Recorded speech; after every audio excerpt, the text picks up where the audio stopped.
Здравейте, приятели! Днес искам да ви разкажа как инсталирахме портата и оградата.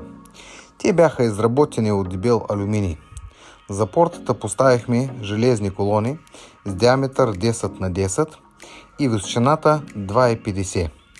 Когато ги сложихме, след това ги боядисвахме. Инсталирахме всичко под нивото и взехме чисти размери, за да се направи портала и оградата.